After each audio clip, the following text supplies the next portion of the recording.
In this episode of What If, we're going to find out what would happen if we leveled the biggest city in America. New York City is home to some of the most recognizable skyscrapers on Earth, including the Empire State Building and the Chrysler Building. But these aren't the only notable structures to have been erected in the Big Apple over the years. Throughout its long and illustrious history, New York has been home to some of the world's most innovative and eye-catching buildings. Some are still standing, while others have been lost to time. And so today, we will take a look at three of the most iconic buildings that once graced the New York skyline, but are now sadly no more. Before we begin, be sure to hit that like button for more videos. Fact 1. Penn Station Original. When it opened its doors in the original Penn Station was widely regarded as a masterpiece of Beaux-Arts architecture. Its vast waiting room boasted soaring ceilings and intricate tilework, while its exterior was adorned with ornate statuary and a dramatic clock tower. In addition to its aesthetic appeal, the station was also highly functional.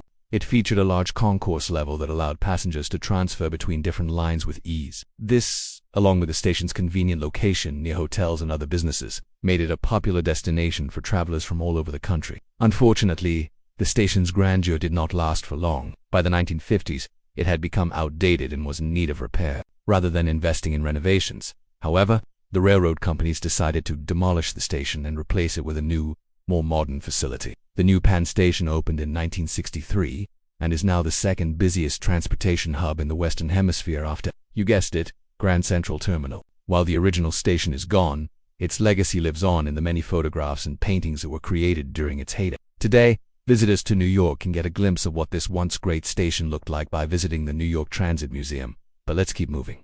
Fact 2. Singer Building. The Singer Building was the tallest building in the world when it was built in 1900. At 47 stories high, it dominated the New York City skyline and was a symbol of American ingenuity and progress. The building was named after the Singer Manufacturing Company, which produced sewing machines, and the company's logo was even displayed prominently on the building's roof. The Singer Building was not just a marvel of engineering, but it was also a status symbol for the wealthy elite who could afford to rent office space there. The building's luxurious amenities included private elevators and stunning views of the city. However, as New York City grew and developed, the Singer Building became increasingly outdated. By the 1960s, the building's technology was obsolete and it was demolished in 1968 to make way for newer, more modern office space. While the Singer Building is no longer standing, its legacy lives on in the numerous photographs and films that were taken of it during its heyday. Today, visitors to New York City can learn more about the building's fascinating history at the Museum of the City of New York. Alright, moving right along. Fact 3. Old Waldorf Astoria. The old Waldorf Astoria Hotel was once the epitome of luxury living in New York City. Opened in 1897, it was the first skyscraper in the world to have an elevator, and it boasted some of the most opulent guest rooms and suites imaginable.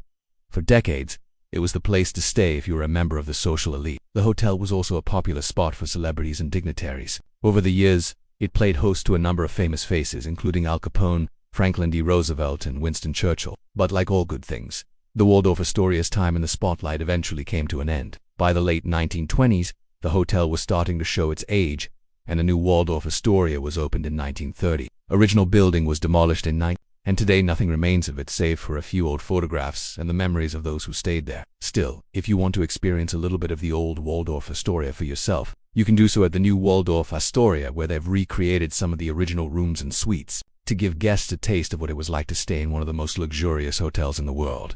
So what do you think? Would you have saved any of these buildings? Let us know in the comments below. And with that, our list of the 3 most iconic buildings that once stood in New York City, but are now gone, comes to an end. We hope you enjoyed learning about these magnificent structures and the role they played in shaping the city's history. These buildings are a reminder of the ever-changing nature of New York City and the importance of preserving our architectural heritage.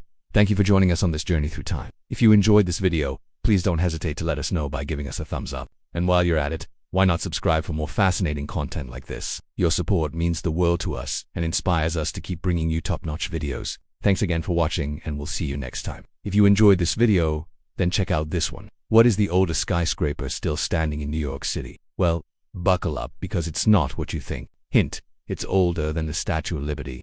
Join me as we uncover the secrets of the oldest skyscraper still standing in New York City. Trust me, you won't believe how old it is. Click here to watch now. Don't miss out.